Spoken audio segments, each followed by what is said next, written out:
Jésus, ton Amen. Oh, ton amour. Hey, il faut que les miens l'entendent, il faut que les nations l'entendent. Jésus, ton amour est si grand.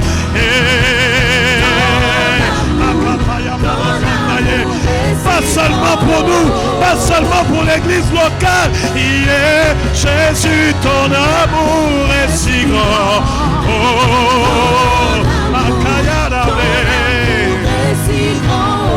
Oh, redisons, ton amour est grand. Ton amour est grand. Ton amour est patient. Ton amour est patient. Je le réalise dans ma vie. Tu m'as comblé. Tu m'as comblé. De temps de paix et joie. De temps de paix. Alléluia. Et joie. Oh, est-ce qu'on peut le redire encore? Ton amour est grand, disons. Ton amour est grand. Hey, si patient Dieu envers nous. Ton amour est patient. Hey, tu m'as comblé. Tu m'as comblé. De temps de paix et joie. C'est pourquoi je dis tu es merveilleux. Tu es merveilleux. Tu donnes sens à ma vie. Tu donnes sens à ma vie. Et toutes tes promesses sont oui. Toutes tes promesses sont oui. Alléluia. Et amen. Tu n'es pas un homme pour mentir. Non, non, non. Yeah. Jésus, ton amour. Yamdele Makaye. Alléluia. Ton amour m'environne. Et Jésus, ton amour est si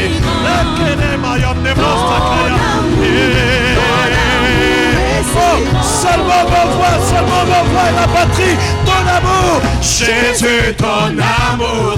Hey, Yepteye Makaye, Yeptele Brayale Bosaya, Remakantayale, Rebrada Bosandayale Makaye, Jésus, ton amour. J'apprécie la hauteur, la profondeur, la largeur, la longueur de cet amour. Jésus, ton amour est si grand.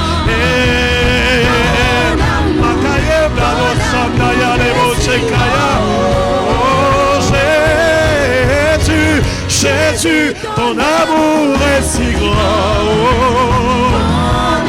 alléluia, est si grand. Alléluia.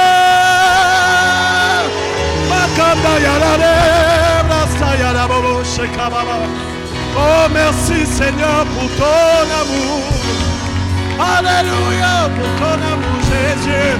Alléluia pour ton amour, ton amour, ton amour, ton amour, ton amour, ton amour, ton amour, Jésus.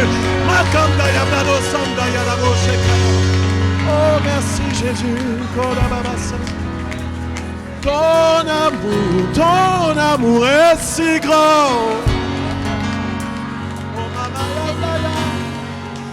Ton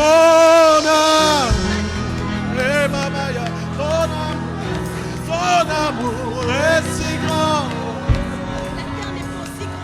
Oh, ton amour, je vois des bornes à tout ce qui est parfait.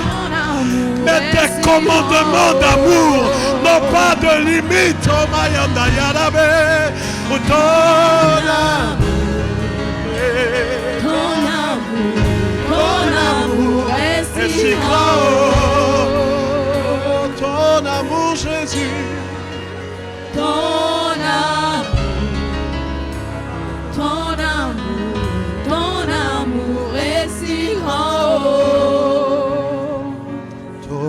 amour, Jésus, ton amour, ton amour, ton amour est si grand. Pour que tu aies planifié notre salut avant la fondation du monde. Ah, ton amour,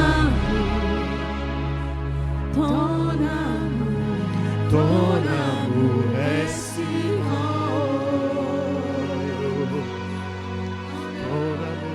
Jésus, ton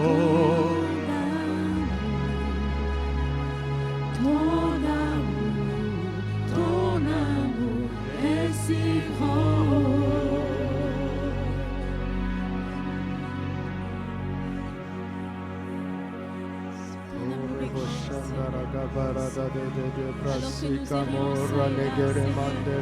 Comme des prémices,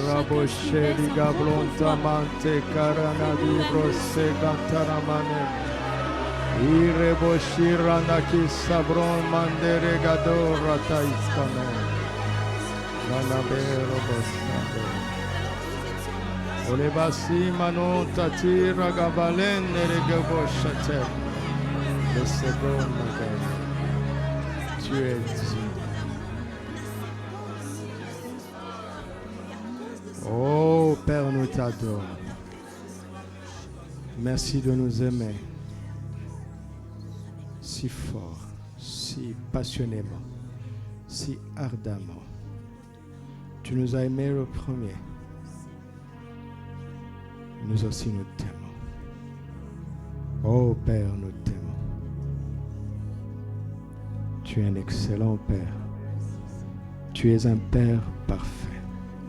Tu es excellent, parfait. Tu es intègre et juste. Tu es fidèle, plein de bonté. Tu es fiable. Tu es tout puissant. Tu es tout suffisant. Tu es omniscient. Tu sais toutes choses à l'avance. Tu es omnipotent.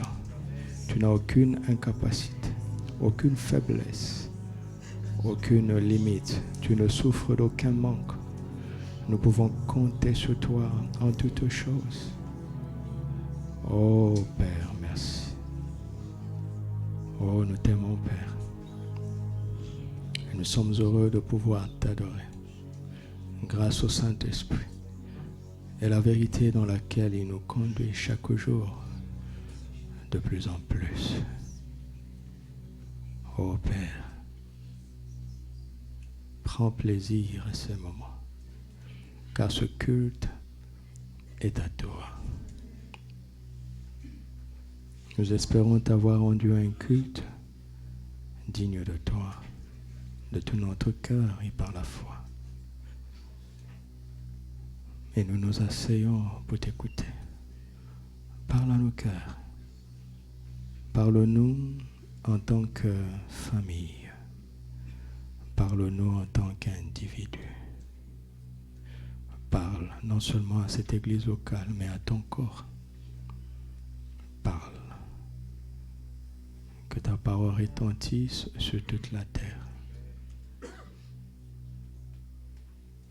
Que ta parole emmène la lumière là où il y a les ténèbres, la vie là où il y a la mort, la force là où il y a la faiblesse, la guérison là où il y a la maladie, la bénédiction là où il y a la malédiction, l'abondance là où il y a le manque, la richesse là où il y a la pauvreté, l'intelligence là où il y a l'ignorance. Que ta parole glorifie Jésus dans nos cœurs et en ce lieu et au travers de nos vies sur cette nation. Au nom de Christ Jésus notre Seigneur. Amen. Alléluia.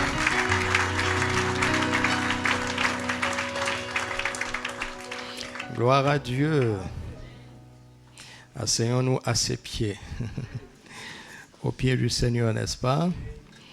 Alors, nous passons à la deuxième vitesse de l'accomplissement de l'ordre prophétique que nous avons reçu, qui se trouve en Marc 5, verset 19. Va dans ta maison vers les tiens et raconte-leur tout ce que j'ai fait. Je t'ai fait et comment j'ai eu pitié de toi. Au mieux, comment je t'ai fait grâce. Alléluia. Et nous voyons que cet homme qui a pu accomplir cela n'a pu l'accomplir simplement que parce qu'il a été assis au pied du Seigneur, n'est-ce pas? C'est simple. C'est très simple. Son premier secret, c'était d'être assis au pied du Seigneur. Le deuxième secret, c'est d'avoir permis au Seigneur de le vêtir. Alléluia. Et c'est ce que nous voulons suivre dans la simplicité. Dans la simplicité. Sans forcer quoi que ce soit, sans manipuler quoi que ce soit. Que la parole fasse ce qu'elle a à faire. Alléluia. Quand je quittais mon pays pour venir ici, c'était à l'issue d'un contact spécial avec le Seigneur où il m'avait dit que je deviendrais pasteur, pour faire court. Et c'était tellement fou pour moi que je lui ai dit, alors je veux venir ici sans lettre de recommandation, sans rien du tout. Comme ça, tu vas me prouver que tu as parlé. Ça n'a pas marché, c'est ça? Est-ce que ça n'a pas marché? Ça a marché. Dieu n'a pas besoin d'aide. Dis à ton frère, la parole de Dieu n'a pas besoin d'aide. Tout ce que Dieu nous demande, c'est de croire. Alléluia. Et c'est difficile à l'homme de croire simplement.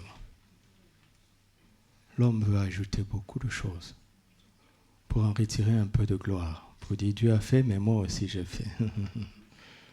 Et dans ces temps de la fin, Dieu va mettre l'Église à l'étroit pour qu'il apprenne à compter à 1000% sur lui.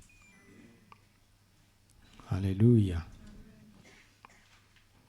Dépouillement et revêtement. C'est notre titre. Dépouillement et revêtement. Pourquoi? Parce que la Bible nous montre que Dieu ne revêt jamais quelqu'un qui n'a pas dépouillé au préalable. Dieu doit dévêtir avant de vêtir. Dieu doit déshabiller avant d'habiller. Il ne met pas son habit glorieux sur l'habit d'opprobre de l'homme. Dieu ne fait pas ça. Genèse chapitre 3, verset 7. L'homme, après avoir pris conscience du péché en lui, a cousu un vêtement de feuilles de figue dont il se couvrit avec la femme. Mais en Genèse 21, Dieu a tué un animal innocent. Il a pris la peau de cet animal et il a revêtu l'homme. Genèse 3, verset 21. L'Éternel Dieu fit à Adam et à sa femme des habits de peau et ils les ont revêtis.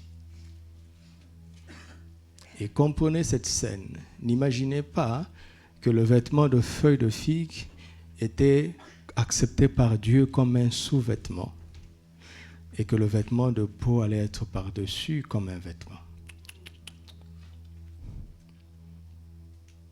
Il a dû le débarrasser de cette couverture de bricolage humain pour le revêtir d'une couverture, d'une œuvre divine. Parce que cet habit, c'est Dieu qui l'a fait lui-même. Alléluia. Et ce principe est présent dans toutes les Écritures. Dieu dévêtit avant de vêtir. Il déshabille avant d'habiller. Il découvre avant de couvrir. Il enlève ce qui est de l'homme pour mettre ce qui est de Dieu.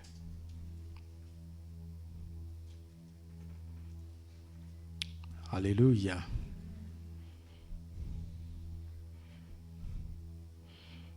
Colossiens chapitre 3. À partir du premier verset.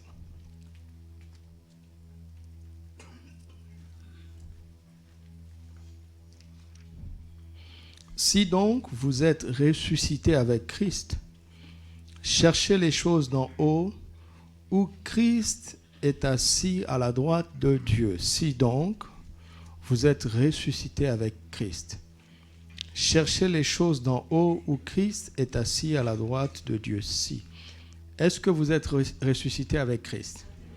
Comment le savez-vous? Qu'est-ce qui vous le prouve? Éphésiens chapitre 5, verset 2. Et ensuite, nous allons revenir.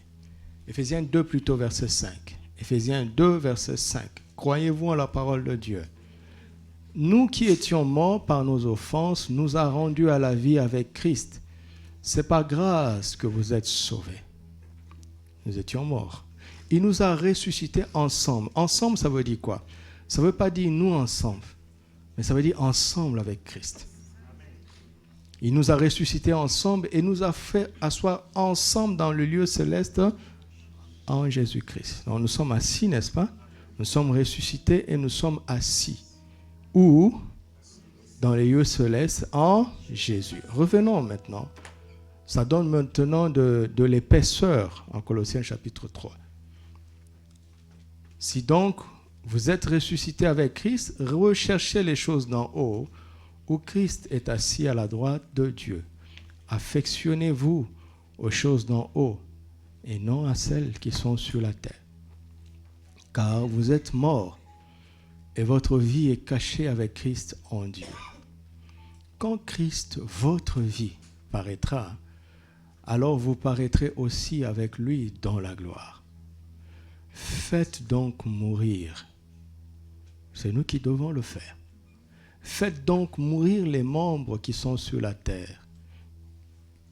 Que sont ces membres? L'impudicité, l'impureté, les passions, les mauvais désirs et la cupidité, qui est une idolâtrie. C'est à cause de ces choses que la colère de Dieu vient sur les fils de la rébellion, parmi lesquels vous marchiez autrefois lorsque vous viviez dans ces péchés. Mais maintenant, renoncez à toutes ces choses, à la colère, à l'animosité, à la méchanceté, à la calomnie, aux paroles déshonnêtes qui pourraient sortir de votre bouche. Ne mentez pas les uns aux autres. Vous étant comment? Dépouillés du vieil homme et de ses œuvres, et ayant revêtu l'homme nouveau qui se renouvelle dans la connaissance, selon l'image qu'il a créée. C'est pour ça que vous êtes là ce matin, que nous sommes là pour renouveler l'homme nouveau dont nous nous sommes déjà revêtus, si nous l'avons fait. Et on le renouvelle comment? Dans la connaissance. L'homme nouveau ne se lave pas, il est parfait. Il est pur. C'est Christ, n'est-ce pas? On l'a vu mercredi. C'est Christ. Mais il se renouvelle. Comment? Dans la connaissance. L'enseignement est puissant.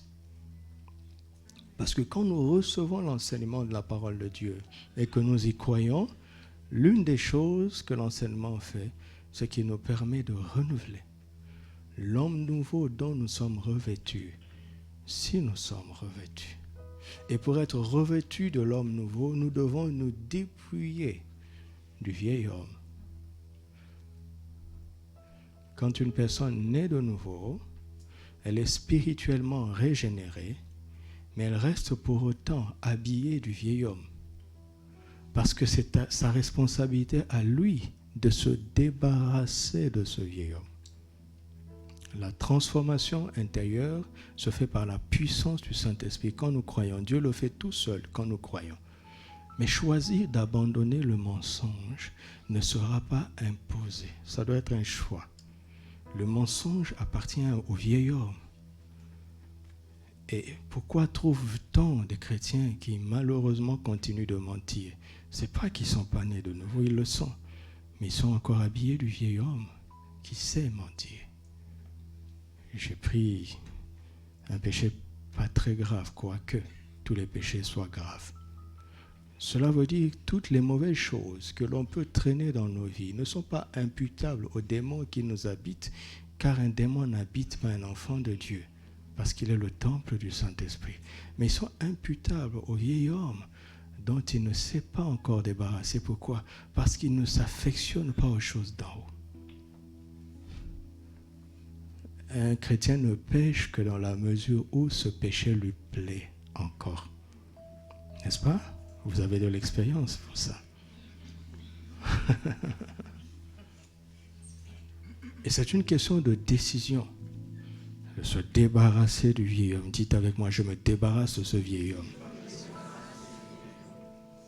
C'est à toi de le faire. C'est à moi de le faire. C'est à nous de le faire. C'est à nous de renoncer. Le Saint-Esprit ne viendra pas renoncer à notre place. Il nous convaincra de péché. Il nous interpellera. Mais c'est nous qui devons renoncer. Vous m'entendez? Et Christ a ce manteau qui est le sien. Il ne le pose pas sur celui qui garde le vieil homme. Parce que les deux ne vont pas ensemble. Amen. Et ceci nous montre à comprendre que quand cet homme qui était assis au pied du Seigneur, quand on nous dit qu'il a été vêtu, nous pouvons comprendre que cet homme a renoncé à sa vie passée. Après la délivrance, il a fallu qu'il choisisse d'abandonner ce qui lui plaisait, qui n'était pas conforme à l'enseignement du Seigneur. Parce qu'étant assis au pied du Seigneur, le Seigneur lui a parlé. Alléluia. Et heureusement pour lui, il a fait le bon choix. Et que le Seigneur nous accorde la grâce de faire le bon choix aujourd'hui. Tout se trouve à notre niveau, au pied du Seigneur. Quand nous répondons par la foi à la parole de Dieu, il organise les choses autour de nous. Et nous entrons surnaturellement dans des niveaux d'impact qui nous étonnent. Nous sommes les premiers à être surpris. Alléluia. J'ai aimé un jour, je suivais une interview du pasteur Bishop Dag Ewaz, un Ghanéen. On faisait un résumé de ses croisades. Et il disait que avant le jour de la campagne, il est lui-même très curieux de voir ce que Dieu va faire. Parfois il dit, mais Seigneur, qu'est-ce que tu vas faire aujourd'hui? Il est curieux parce que c'est Dieu qui le fait. Et quand il voit ces miracles-là, il est étonné. Un jour, un pasteur était en train de prêcher quelque part.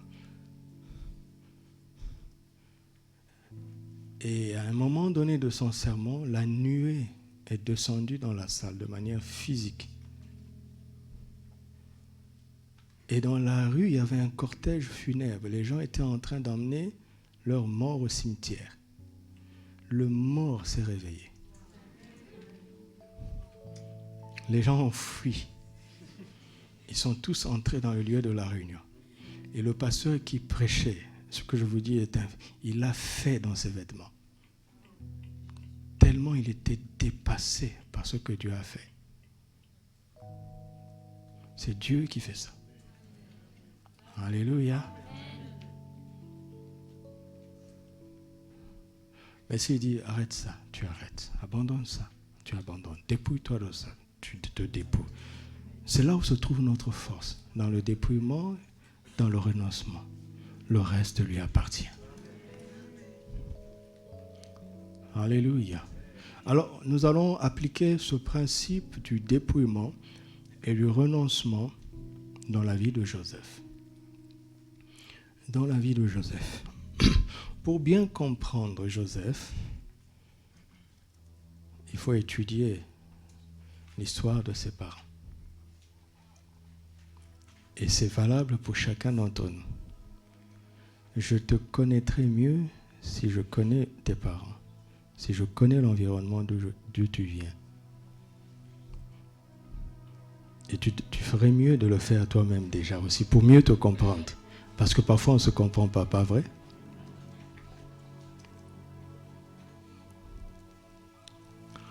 Alors, commençons en Genèse 12. Genèse 12, versets 1 à 3. L'Éternel dit à Abraham, va-t'en de ton pays, de ta patrie et de la maison de ton père, dans le pays que je te montrerai. Je ferai de toi une grande nation et je bénirai et je te bénirai. Je rendrai ton nom grand et tu seras une source de bénédiction. Je bénirai ceux qui te béniront et je maudirai ceux qui te maudiront et toutes les familles de la terre seront bénies en toi. Genèse 27, verset 27, à partir du verset 27, 27 à 29. Jacob s'approcha et le baisa. Isaac, qui est fils d'Abraham, n'est-ce pas? Il est sur le point de transmettre la bénédiction d'Abraham qu'il avait reçue. Il est sur le point de le transmettre à un de ses fils. Dieu avait prévu que ce soit Jacob, mais lui, il avait des sentiments pour Ésaü. Maman a bricolé pour que finalement la volonté de Dieu s'accomplisse. Mais elle va payer parce qu'elle a bricolé. Ce n'est pas notre sujet. Toujours est-il que Jacob va être béni et nous allons nous appesantir sur cela. Isaac sentit l'odeur de quoi? De ses vêtements. Puis il le bénit et dit, voici l'odeur de mon fils est comme l'odeur d'un champ que l'Éternel a béni. Voici le contenu de la bénédiction. Que Dieu te donne la rosée du ciel et la grâce de la terre, du blé, du vin en abondance. Arrêtons-nous là. Vous savez comment ce que Joseph a pu réaliser en Égypte, n'est-ce pas? Une abondance de blé en Égypte.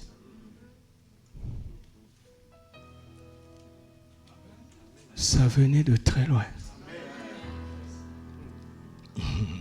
Mais l'abondance, la graisse de la terre, ce n'est pas la priorité. La graisse de la terre est le résultat de la rosée du ciel. La bénédiction naturelle est le résultat de la bénédiction spirituelle. Si tu négliges la bénédiction spirituelle, tu perds la bénédiction naturelle. Si tu célèbres la bénédiction spirituelle et que tu demeures dans la foi, tôt ou tard, cette bénédiction spirituelle finira par se convertir en bénédiction naturelle. La rosée du ciel d'abord. Dites avec moi, la rosée du ciel d'abord. La terre répond toujours à l'ordre du ciel. Quand le ciel bénit quelqu'un, la terre ne peut pas le maudire. Mais si le ciel est fermé sur quelqu'un, la terre ne peut pas bénir cet homme. Alléluia. Voici le premier élément de la bénédiction qui nous montre. Parce que vous savez, dans les paroles de bénédiction, il y a en même temps une instruction. À chaque fois que Papa Karambéry prie pour nous, je reçois la prière, mais je l'enregistre dans ma mémoire. Je la mémorise parce que cette prière est un message. Cette prière est un enseignement. Vous entendez? La rosée du ciel d'abord.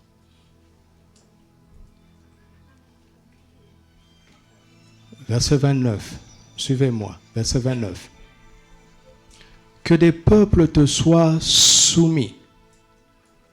Que les nations se prosternent devant toi. Sois le maître de tes frères. Et que les fils de ta mère se prosternent devant toi. Qui est en train de parler? Qui est en train de parler? Il parle à qui?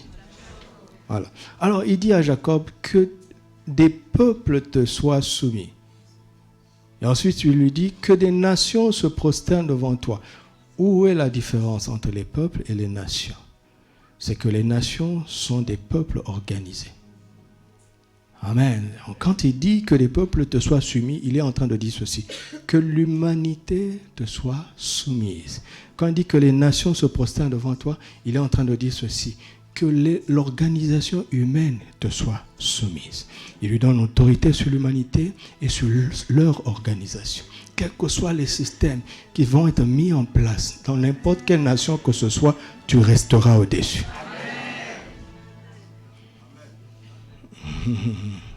Et ensuite, tu lui dis, sois le maître de tes frères. Papa Isaac, je suis seul. Tu as eu 2 enfants. J'ai un seul frère, Ésaü. Tu devrais me dire sois le maître de ton frère. Il parle en même temps du présent et du futur. Le langage prophétique est comme ça. Il parle à deux niveaux. Sois le maître de tes frères. Si tu as un frère, alors ton frère te sera soumis. Mais cette soumission va dépasser ton frère. Et ensuite, tu lui dis que les fils de qui? Oh, les fils de ma mère, papa, sont tes fils. Papa, ce sont tes fils aussi. Ma mère n'a eu aucun enfant en dehors de toi.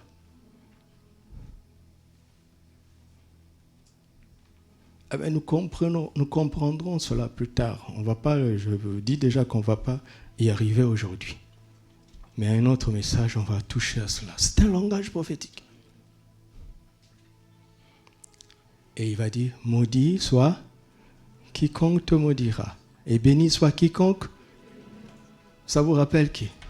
La bénédiction d'Abraham. Là, nous avons la bénédiction d'Isaac. La bénédiction qu'Isaac portait, qu'il transfère à Jacob. Et en même temps, il fait allusion à la bénédiction d'Abraham qu'il portait. En ce moment, Jacob, à cet instant, par ses proclamations, à cet instant, Jacob devient le concentré de la bénédiction d'Abraham et d'Isaac. Par le principe de la parole, tout simplement. Juste parce que papa a dit ce qui avait été dit à Abraham et ce qu'Isaac avait porté. Tout ça a été téléchargé dans l'esprit de Jacob. Téléchargé.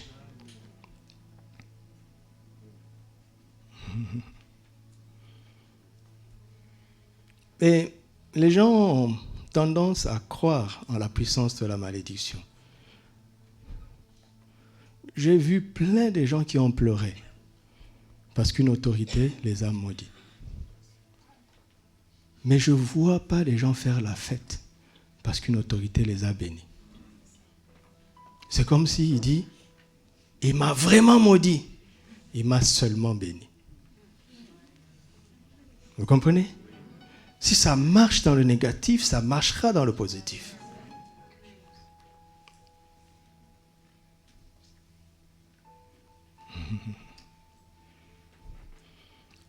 Genèse chapitre 37, verset 1.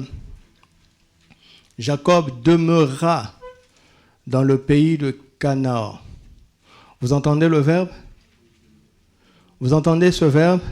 Demeurer veut dire quoi? Rester là. Pourquoi? Parce qu'il y avait la tentation d'aller ailleurs. Mais la terre de la bénédiction qui avait été révélée à Abraham, c'était Canaan.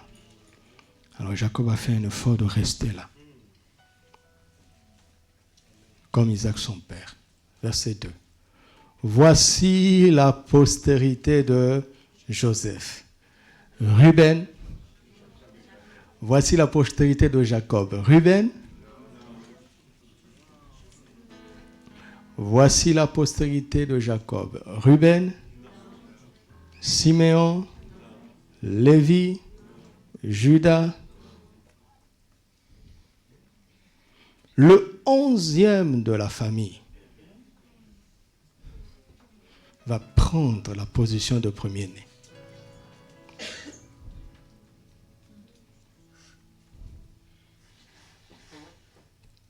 Verset 3. Israël aimait Joseph plus que tous ses autres fils, parce qu'il avait eu dans sa vieillesse. Et il lui offrit quoi? Une tunique de plusieurs couleurs, une tunique multicolore.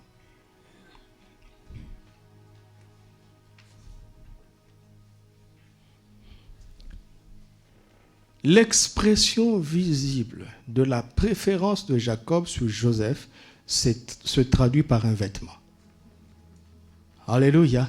Le jour où Jacob a pris ce vêtement multicolore et qu'il l'a posé sur Joseph, tous ses frères ont su que Joseph était le préféré, que Joseph était la postérité. Et on parle de vêtements multicolores. Si on dit cela, cela veut dire que tous les autres avaient un vêtement monocolore, d'une seule couleur. Si tous les fils s'habillaient d'un vêtement monocolore et que ce jour-là, Jacob met sur Joseph un vêtement multicolore, cela veut dire précisément ceci. Jacob est venu, il a dévêtu Joseph du vêtement monocolore pour mettre sur lui un vêtement multicolore.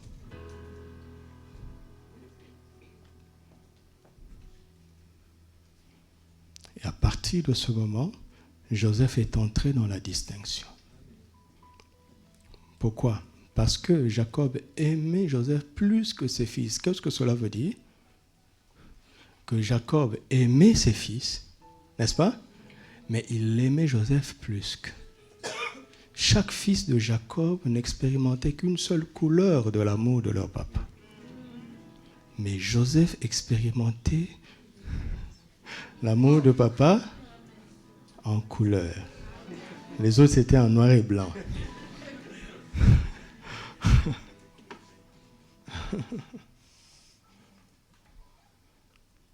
Et là, Joseph va être dépouillé d'un manteau ordinaire pour être revêtu d'un manteau extraordinaire. Il va être dépouillé d'un manteau commun pour être revêtu d'un manteau exceptionnel.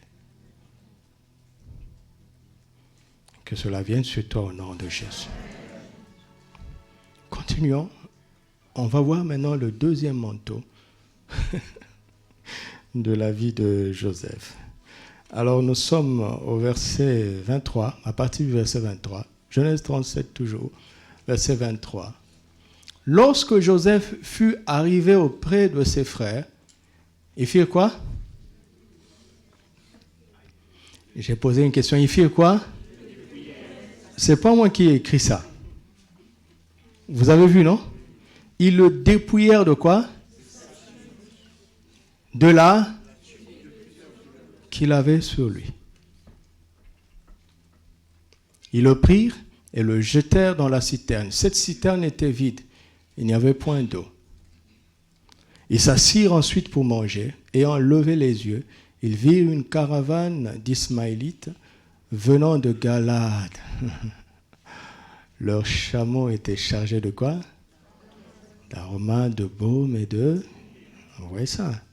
Qui transportaient en Égypte. Alors Judas dit à ses frères, que gagnerons-nous à tuer notre frère et à cacher son sang?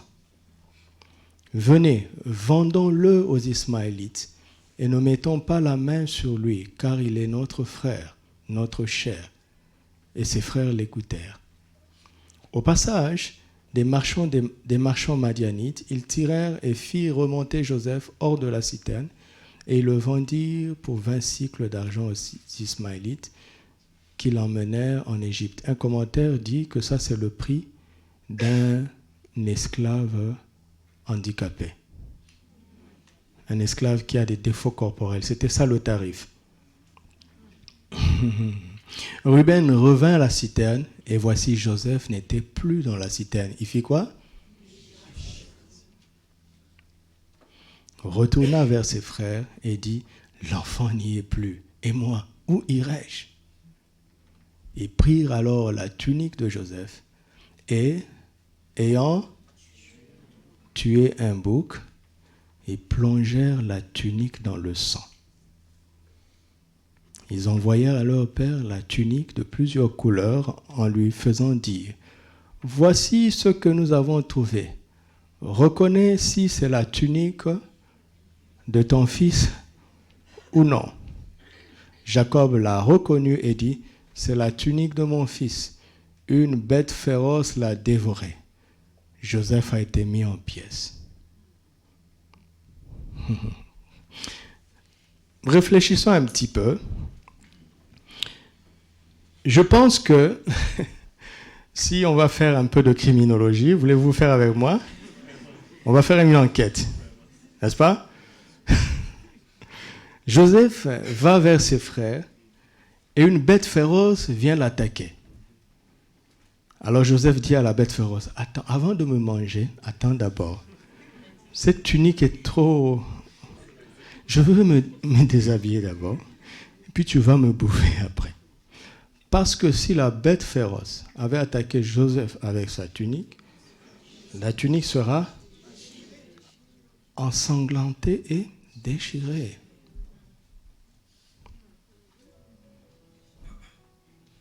Donc s'il y avait des experts là, ils diraient à Jacob, attends avant de faire le deuil. Il y a quelque chose qui ne tourne pas rond. Et Jacob aurait confronté ses fils et ils auraient rattrapé la caravane pour racheter l'esclave, même s'il fallait donner 100 fois le prix. N'est-ce pas? Et Joseph retournerait en Canaan. Mais l'histoire de Dieu voulait que Joseph aille en Égypte. Et Jacob n'a pas pu voir même ce qui est évident. Afin que le plan de Dieu continue. Dites avec moi, afin que le plan de Dieu continue. Pour que le plan de Dieu puisse continuer, parfois il y aura de la négligence sur les choses évidentes. Et toi, tu vas rester là et dire, mais c'est évident, c'est évident. Laisse la caravane t'emmener là où Dieu veut que tu ailles. Bon, ceux qui résistent diront Amen à la fin. Je vous promets que vous direz Amen. Mais mon point ici, c'est la mort d'un bouc innocent pour ensanglanter le vêtement qui représentait Joseph. Une erreur spirituelle grave que les ennemis de Joseph ont commise. Vous savez, Paul nous montre dans 1 Corinthiens que si Satan avait compris ce qu'était la croix, il n'aurait pas crucifié le Seigneur de gloire.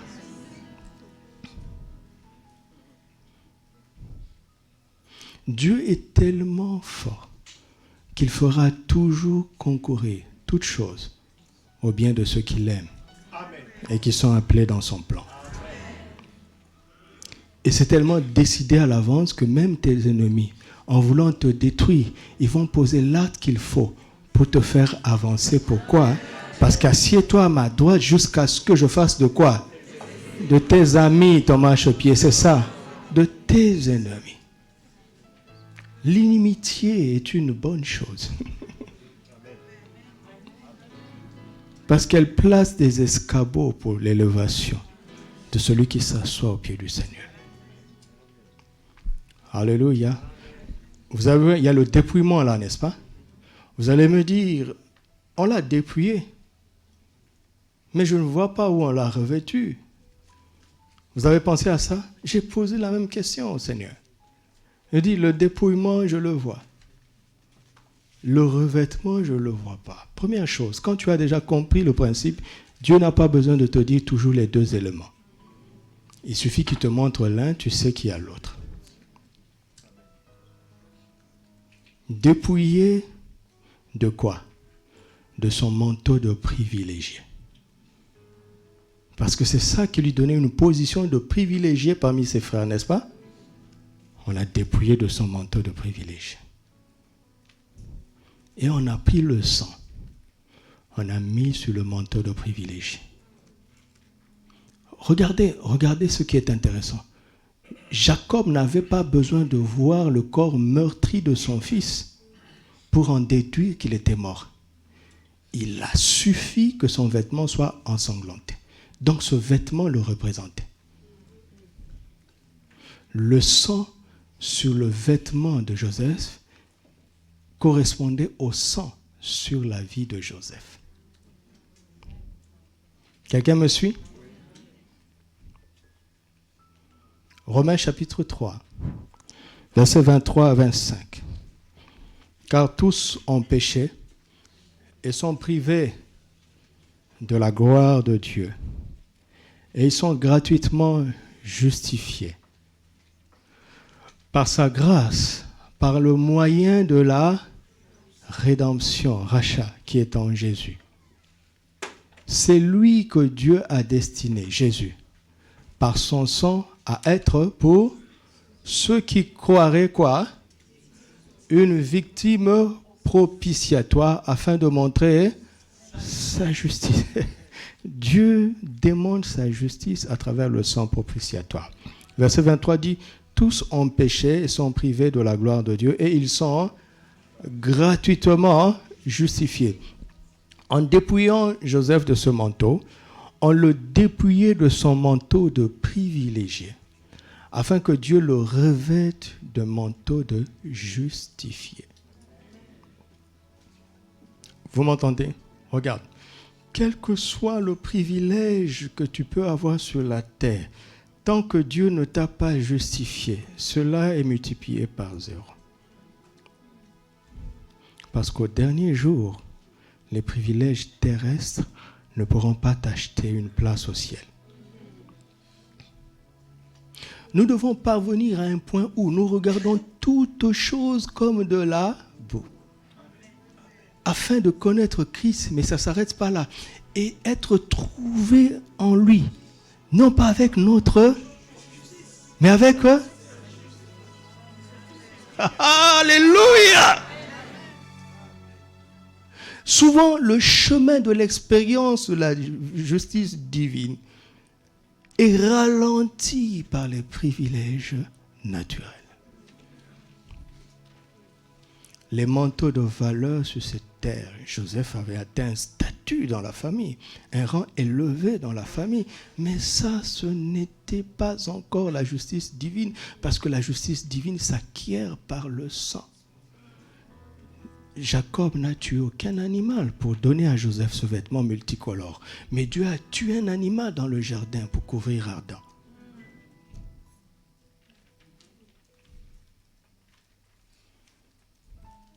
Qu'il n'y ait aucun privilège terrestre qui t'emmène à relativiser la grâce de la justice divine qui ne peut s'acquérir d'aucune autre manière que par le sang propitiatoire de Jésus. Vous me suivez? Est-ce que vous me suivez? Voilà, ça c'est le deuxième dépouillement et revêtement de Joseph. Dépouillement du manteau de privilégié pour revêtir le manteau de justifié par la grâce du sang. Alléluia. Le premier dépouillement et revêtement de Joseph était le dépouillement du manteau ordinaire pour revêtir le manteau extraordinaire par la grâce de l'amour. Ici, la grâce qui opère est celle du sang. Alléluia. Est-ce que quelqu'un croit au sang de Jésus? Alors nous allons voyager à travers le sang et mon message s'arrête ici. Nous nous arrêtons au deuxième dépouillement et revêtement. Par la grâce, la porte ici, c'est le sang. La présence du sang est dans la Bible, de la Genèse à l'Apocalypse. Alléluia. Regardons le sang dans l'éternité. 1 Pierre chapitre 1, verset 18. Le sang depuis l'éternité. Sachant que ce n'est pas par des choses périssables, par l'argent ou de l'or que vous avez été rachetés, de quoi? Souligné, de la vaine manière de vivre que vous aviez héritié de vos pères, mais par le sang précieux de Christ, comme d'un agneau sans défaut et sans tache. Alléluia. Prédestiné avant la fondation du monde. Le sang de Christ était présent avant la fondation du monde. Avant que le premier agneau soit créé sur la terre, avant que Dieu ne trouve cet animal dans le jardin, le sang de Christ existait. C'est un principe éternel. Et son rôle, c'était quoi? De racheter les hommes de la vaine manière de vivre qu'ils n'ont pas choisie, mais qu'ils subissent parce que ça se transmet biologiquement. Joseph, tu as beau être le privilégié de ton père, mais es-tu entré dans ta destinée? La préférence de ton père ne te fera pas pour autant entrer dans ta destinée. Tu vas vivre sur terre avec des faveurs que t'a donné ton Père. Mais c'est une vaine manière de vivre. Car lorsque j'étais une masse informe et vide, tes yeux me voyaient et sur ton livre était écrit tous les jours qui m'étaient destinés avant qu'aucun d'eux n'existât. Dieu nous a envoyés sur la terre pour que nous manifestions le programme qu'il avait écrit à l'avance. Mais nous recevons par la naissance naturelle un élément, un virus appelé le péché, qui est inscrit dans notre système et qui nous pousse profondément à aller loin du programme que Dieu avait pour nous. Et Dieu se bat pour que la vie de chaque humain sur la terre trouve un sens. Alors qu'est-ce qu'il fait? Il veut nous racheter de cette vanité que nous n'avons pas choisi. Vous savez qu'il y a des erreurs que nous faisons parce que nous avons choisi. Je ne parle pas de ça. Le meilleur des hommes qui refuse de faire des erreurs fera des erreurs qu'il ne choisit pas, mais des erreurs qu'il subit parce qu'il a reçu le péché originel. Cette chose qui fait qu'Adam fuit la présence de Dieu. Vous entendez? Et cette chose-là est inscrite dans chaque humain sur terre. Et Dieu veut corriger ça. Tout commence là-bas. Alléluia. Et Dieu avait décidé ça et j'aime ça et c'est formidable. Dieu a décidé ça quand? Avant la fondation du monde. C'est-à-dire quoi? Avant que l'homme ne pêche. La solution était déjà prête. Alléluia. Oh, Dieu est tellement formidable.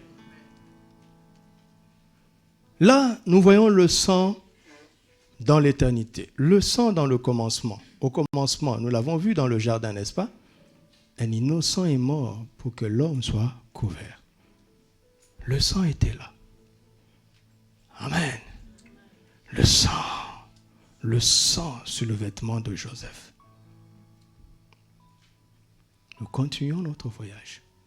Regardons maintenant le sang dans la vie d'Abel. Le premier à avoir compris la valeur du sang. Adam a raconté à ses fils, vous savez ce qui est arrivé, nous avons péché, nous avons mangé du fruit défendu, vous me suivez toujours? Et Dieu nous a chassés dans le jardin, mais avant de nous chasser, il nous a couverts. Abel a entendu. Bon, regardez, vous allez mieux comprendre. Genèse chapitre 4. En tant que berger, Abel va comprendre. Genèse 4, à partir du premier verset. Adam connut Ève, sa femme, elle conçut et enfanta Caïn, et elle dit, j'ai formé un homme avec l'aide de l'Éternel.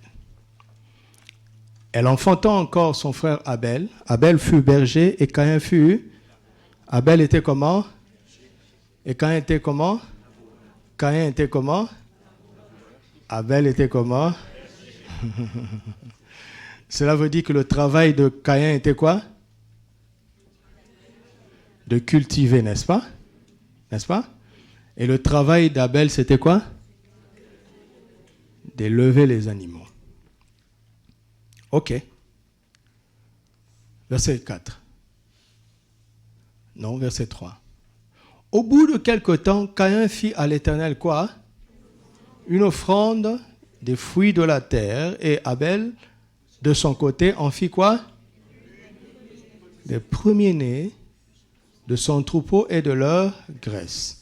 L'Éternel porta un regard favorable sur... Ensuite, et il ne porta point un regard favorable sur... Ensuite, Caïn fut très irrité et son visage fut abattu. Il est jaloux du regard favorable que Dieu a posé sur son frère plutôt que sur lui. Pourquoi? Parce que les deux ont fait des offrandes, n'est-ce pas? Dieu, avant de regarder à tes mains qui apportent l'offrande, il regarde à ton visage, il regarde à ton cœur. Il veut d'abord approuver celui qui offre avant d'approuver ou de considérer ce qu'il offre. celui qui offre est plus important que ce qu'il offre. Mais ce qu'il offre est aussi important.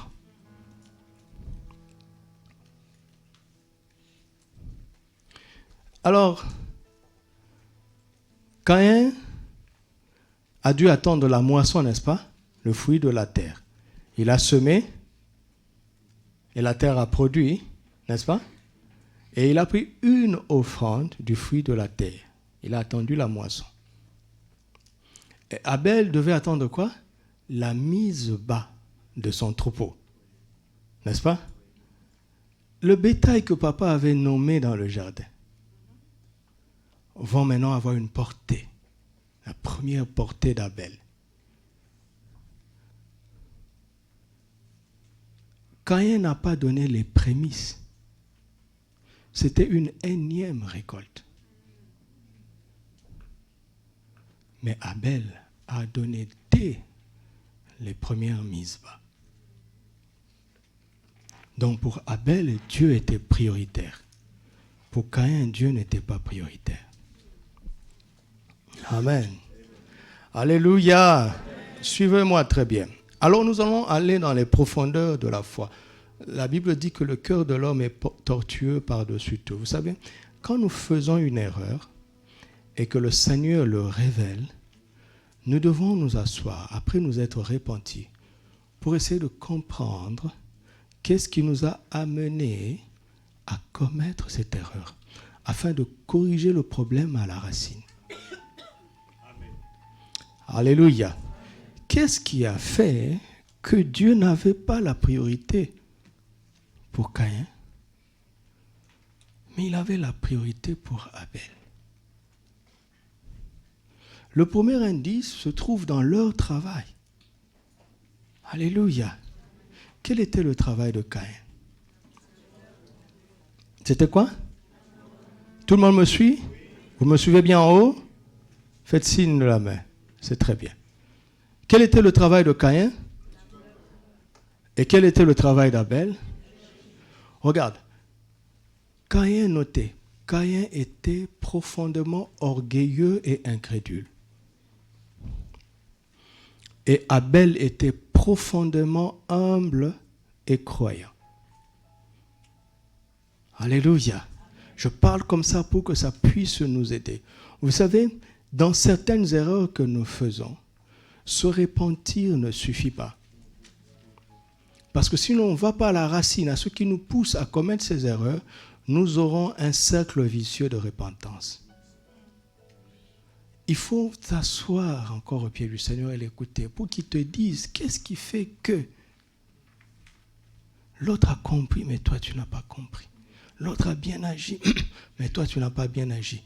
Caïn, son vrai problème, ce n'est pas tant d'abord qu'il n'ait pas donné les prémices. Son vrai problème, c'est qu'il était profondément orgueilleux et incrédule. Je vais vous expliquer pourquoi. Et Abel était profondément humble et croyant. Pourquoi? Parce que Dieu dit à Adam, à cause de ton péché, le sol sera maudit à cause de toi. C'est à force de peine que tu en tireras ta nourriture. Il ne dit pas que tu n'en tireras pas, mais c'est à force de peine. Autrement dit, Dieu a mis la malédiction sur le sol, mais il n'a pas rendu le sol stérile. Il dit le sol va être productif, mais à la force de ta peine. Et donc celui qui fera que le sol produira, c'est celui qui sera le plus fort. Autrement dit, quand tu cultives et que ça sort, tu te frappes la poitrine, tu dis c'est à la sueur de mon front. Je suis tellement fort que j'arrive à surmonter la malédiction de Dieu sur le sol. Dieu a parlé, mais moi je suis capable.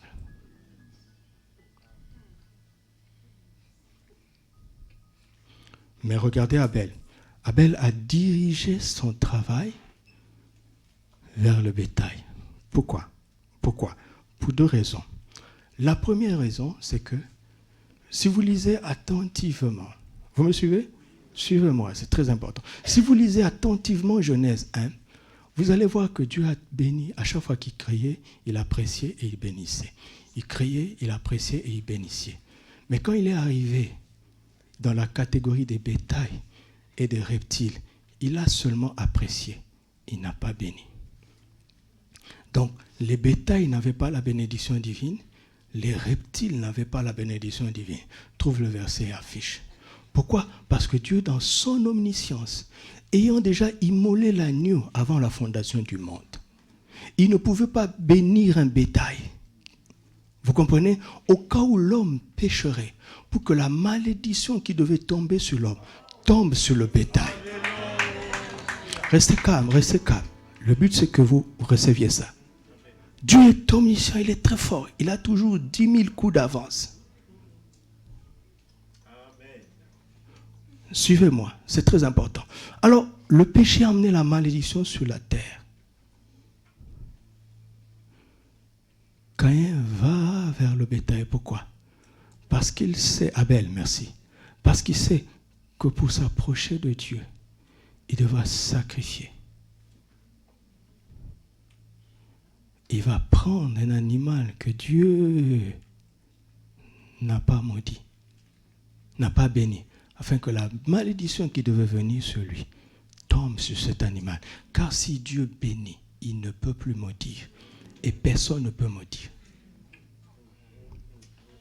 Donc quand on dit qu'en Christ nous sommes bénis de toutes sortes de bénédictions, il faut ne pas connaître Dieu et l'évangile pour accepter que l'on puisse maudire un chrétien. Si Dieu lui-même s'est empêché de bénir pour ne pas pouvoir maudire dans la suite, qui peut te maudire si Dieu t'a béni?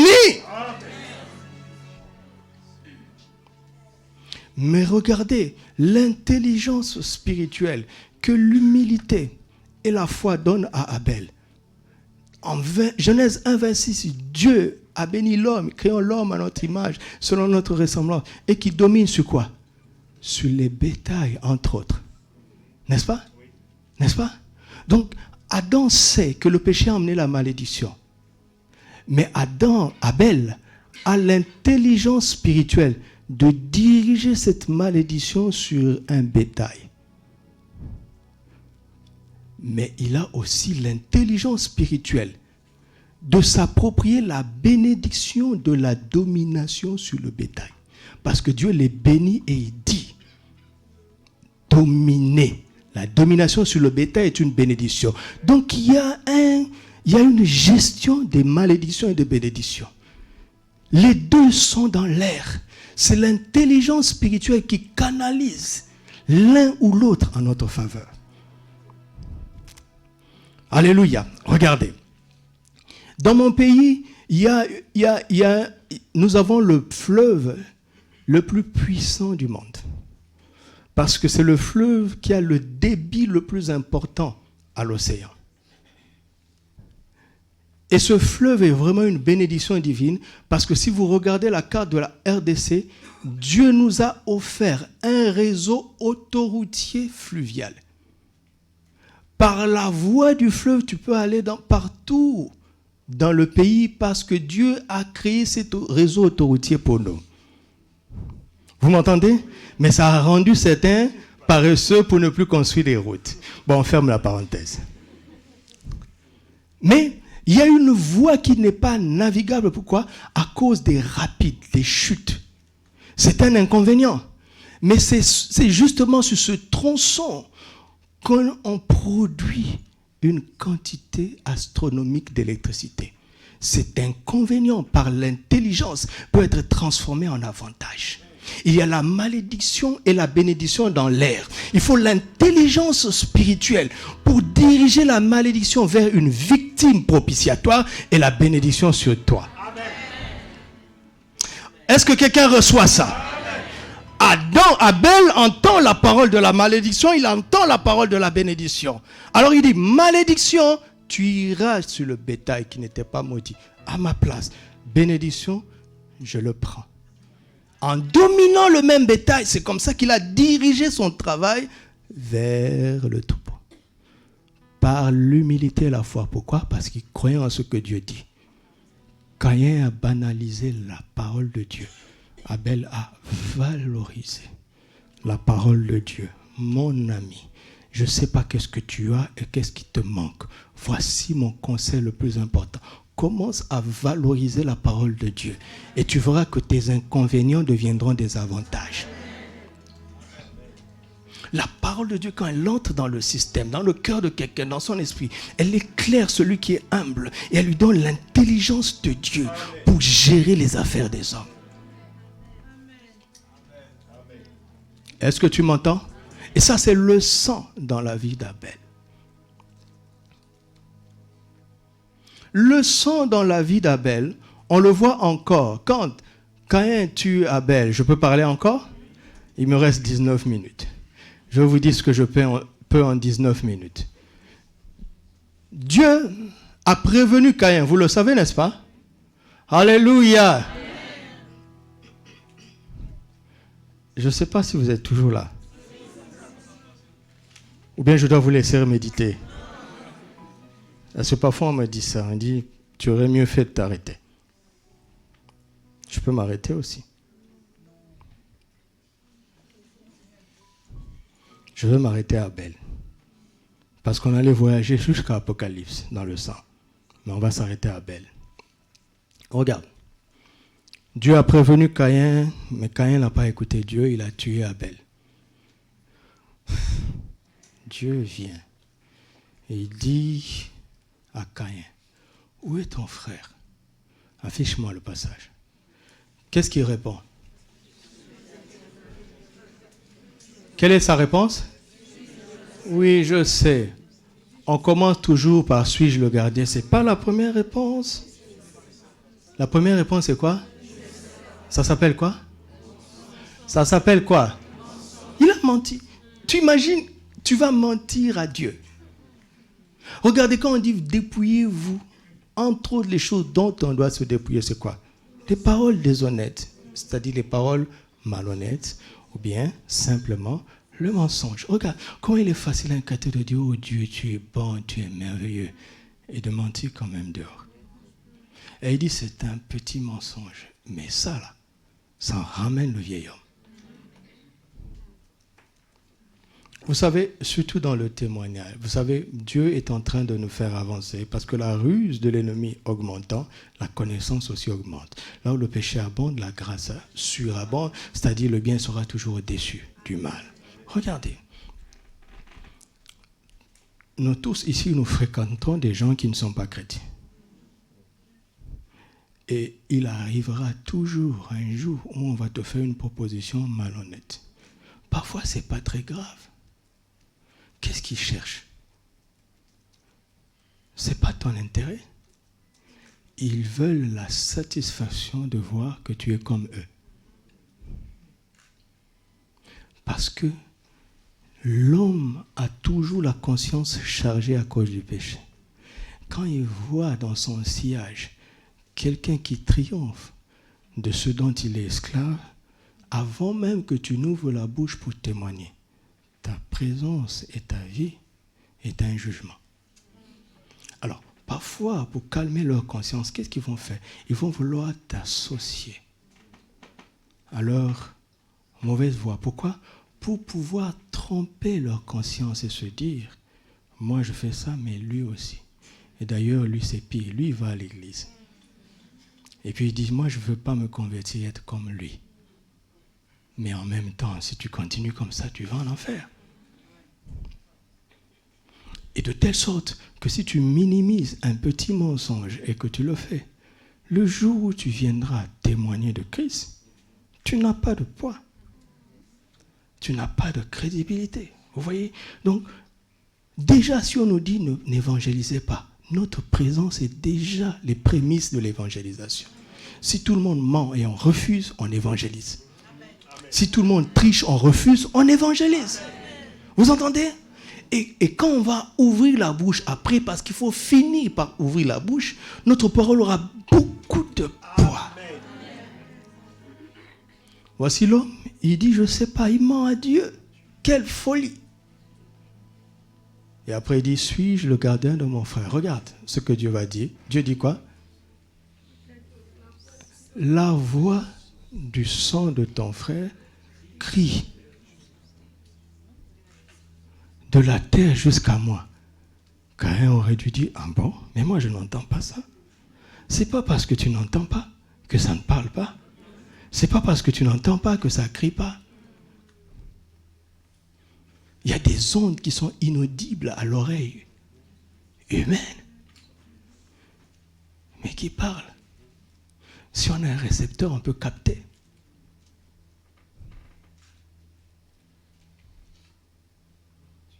On peut capter. Et Hébreux 11, 24 dit que le sang de Jésus parle comment? Alors quand on a mis le sang propitiatoire sur la tunique de Joseph, qu'est-ce que ce sang disait? Le sang a commencé à parler en faveur de Joseph. Vous savez, quand on va aller très loin dans la foi, il viendra des temps où nous n'aurons pas besoin d'avocat. Est-ce que vous savez ça? Notre avocat, c'est qui? Regarde, si Jésus lui-même te défend. Est-ce que vous réalisez ce que je suis en train de dire? Quand tu subis une injustice, il y a un sang qui plaide pour toi. Gratuitement. Tu ne payes pas des honoraires. Un jour, quelqu'un va venir et va dire, tu sais, depuis que j'ai fait ça, je n'arrive pas à dormir.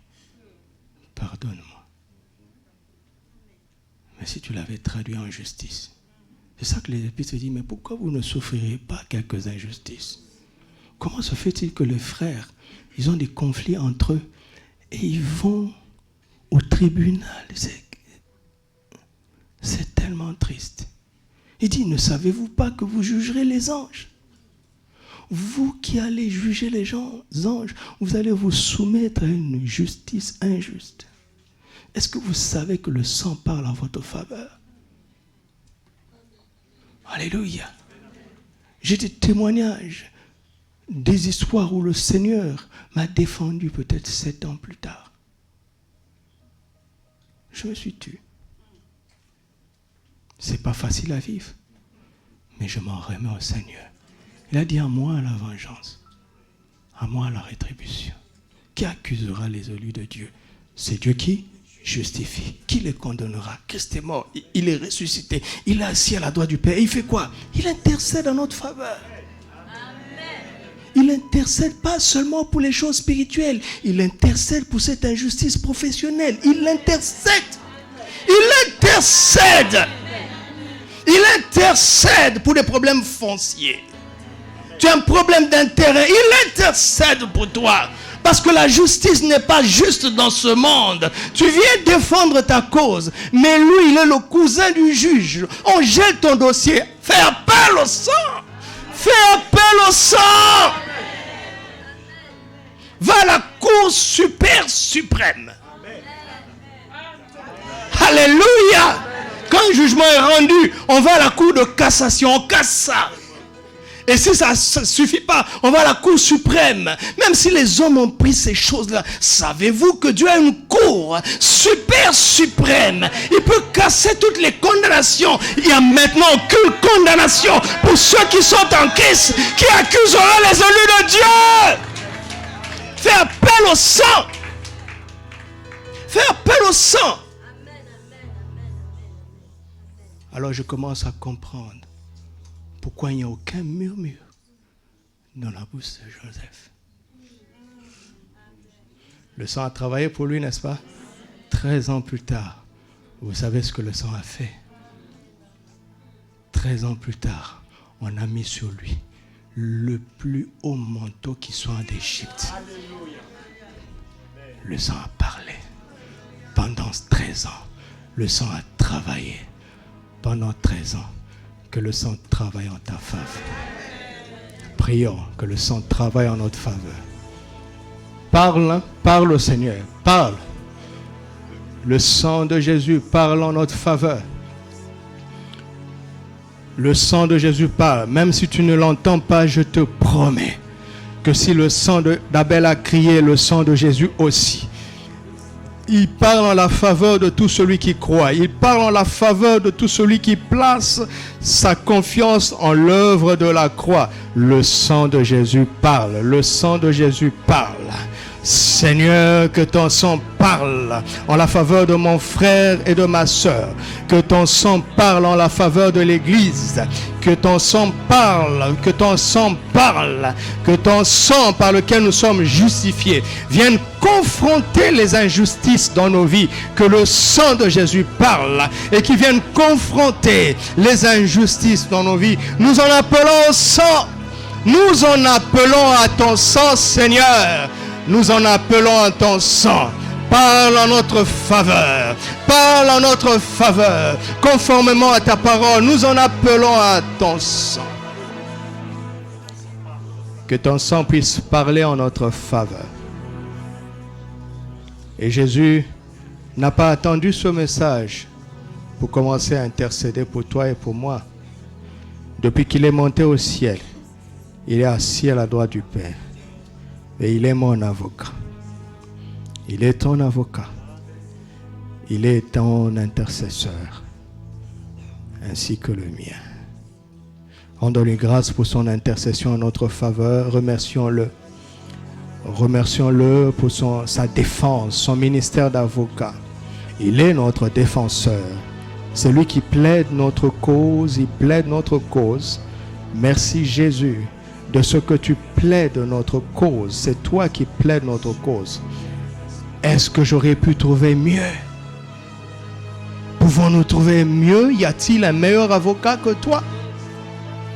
Oh, tu nous as donné le plus éminent de tous les avocats. Tu nous as donné le plus éminent, le plus excellent, le plus compétent de tous les avocats. Père, nous te rendons grâce. Nous te rendons grâce pour l'intercession de Jésus en notre faveur, pour sa défense en notre faveur, pour son plaidoyer en notre faveur. Père, nous te rendons grâce pour le plaidoyer de Jésus en notre faveur. Voici ce qu'il me dit de te dire, mon enfant.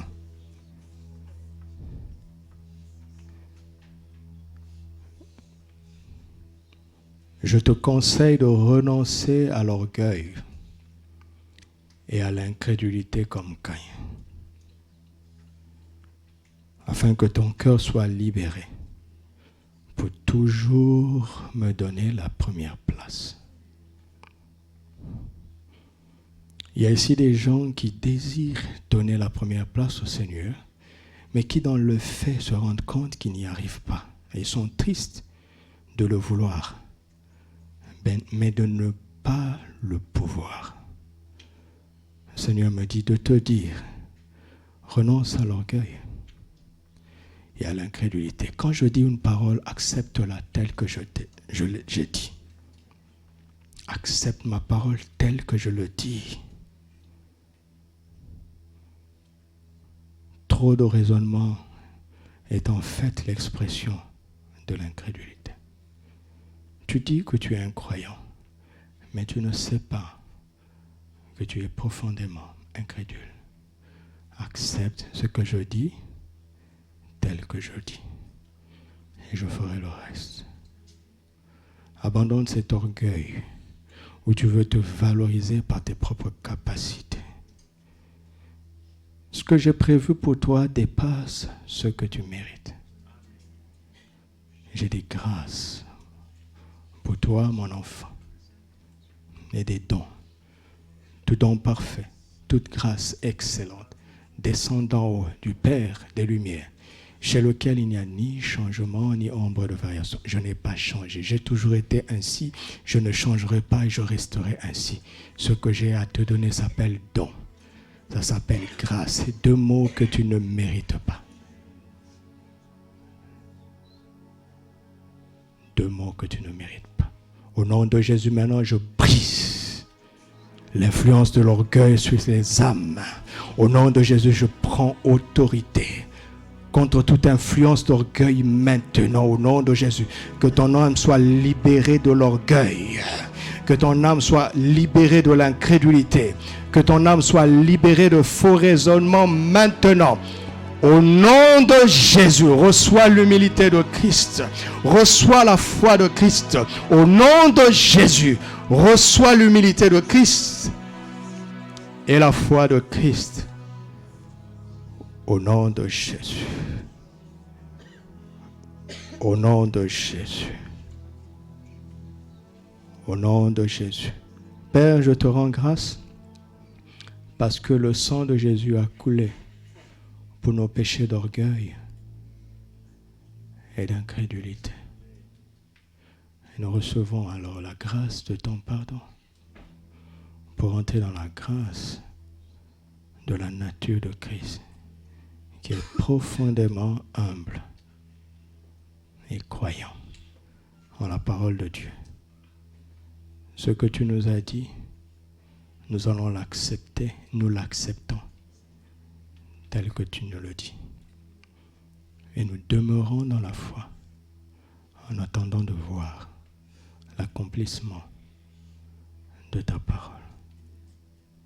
Père, merci pour ce manteau de justifier que tu mets sur nous. Que nous demeurions conscients de cela, afin qu'aucun privilège sur cette terre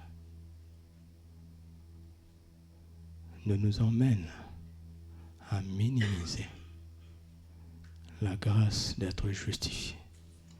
Et s'il nous arrive de passer par des temps difficiles, s'il nous arrive de manquer de quelques privilèges, apprends-nous à nous réjouir du fait que nous sommes justifiés. Oh, apprends-nous à nous réjouir. Apprends-nous à trouver constamment notre joie en Christ Jésus, lui qui nous a justifiés par son sang. Alléluia. Alléluia.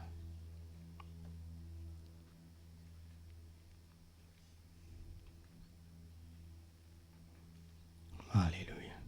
Si tu as souffert quelques injustices,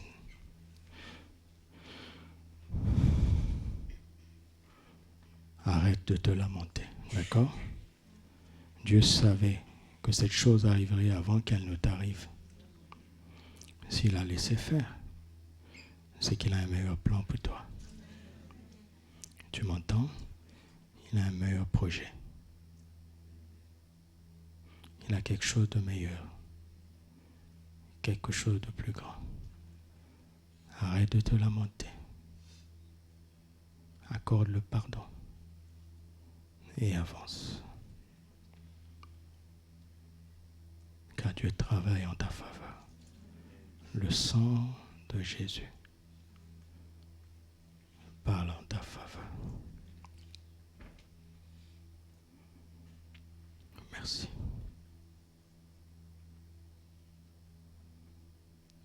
Merci.